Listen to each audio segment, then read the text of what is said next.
Welcome to my garage. My name is Nick Rudder, and if you can't tell, today's episode is all about wheel and tire care, including cleaning, coating, and everything in between. Stay tuned.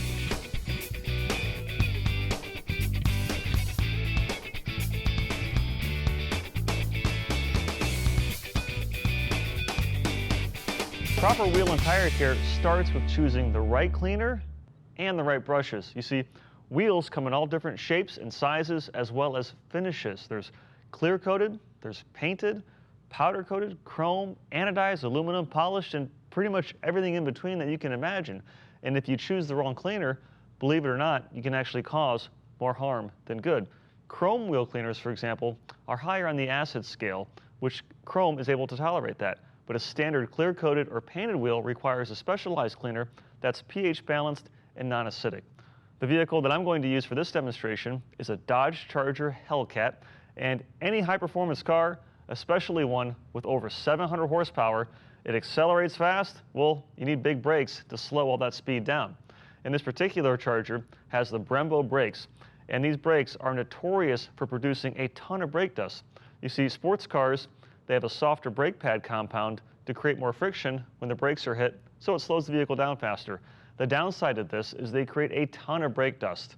And here's the deal. Replacing the two-piece rotors or even the six-piston calipers on a vehicle like this, you're talking about thousands of dollars. So choosing the right wheel cleaner is very wise. I like to use a wheel cleaner that, number one, dissolves the iron particles, because as brake dust is created, iron goes into the air, it lands on your wheel, and it actually will corrode the finish over time. So I choose a wheel cleaner that's safe on all wheel finishes, whether they're chrome or they're anodized, painted, whatever. That way I don't have to think about it at all. So this particular product is safe for all finishes, like I said, and it changes colors. Now, when you first start cleaning your wheels, make sure you clean one wheel at a time. That's very important. Do not clean a wheel that is hot to the touch. If you just got back from running to the grocery store or a track day, let the wheels cool down before you clean them. It's always good practice to take a hose and blast off any loose dirt and debris. This also helps cool the wheels down before you use your cleaner. And then take your cleaner of choice and thoroughly saturate the wheel, including the barrel. The barrel is behind the face of the wheel. That's where the most of your width is in the actual wheel design. Allow the cleaner to sit up and dwell for a minute or two, and then gently agitate using a high-quality brush. There's a lot of high-quality brushes on the market, but there's also a lot of low-quality brushes on the market. A new wheel will cost you over $1,000 on a vehicle like this, so choose a high-quality brush. Skip the inexpensive products. I like to use a long wheel brush like this for the barrel and in between the spokes.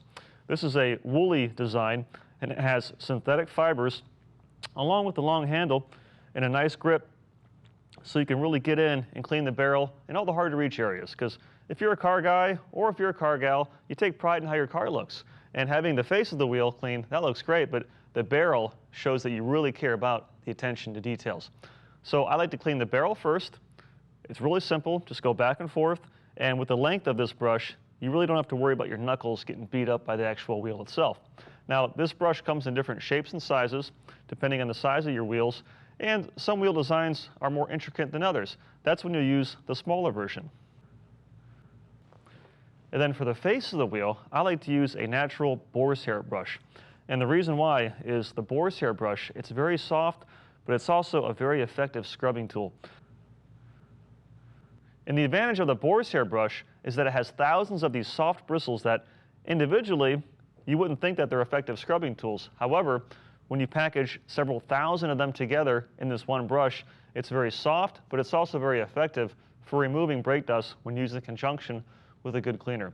What's more, the bristles are flagged, so they gently clean in all the hard-to-reach areas where normally a cheap, inexpensive nylon brush simply wouldn't fit. Now, so I'll use this brush for the face of the wheel, and then for the small, intricate areas, I'll use a smaller detail brush. This is also a boar's hair design. It's just like this one, but on a smaller scale. Use this guy for the lug nuts and other hard-to-reach areas. One more advantage to using a wheel Woolies style brush is you can also clean the actual fender liners. This will fit in between the wheel, the tire, and the fender liner itself. So you get all the hard-to-reach areas that most people simply ignore. Then for the tire, I'll spray a tire cleaner directly onto the tire. I don't like using all-in-one wheel and tire cleaners because the tire is very different from the actual wheel. Spray that on, and then use a low-profile tire brush to get in there and really clean those tires. And this brush was designed for low-profile tires, so you don't have to worry about scratching the wheel. Now, all of this is applicable because in the next segment, I'm going to showcase the specialized wheel on this Jeep Wrangler, which the chemical and the tools and the entire process I just showcased is going to be applicable to the Charger as well as this Jeep and frankly any other vehicle. I try and take the guesswork out of wheel and tire care by choosing products that are safe for all wheel finishes. Once your wheel is clean, you can rinse it off. You can follow with a spray and rinse ceramic coating to protect the wheel, or I'm actually going to showcase a true wheel coating on this Jeep Wrangler because it spends a lot of time on and off-road. So we'll get to that next.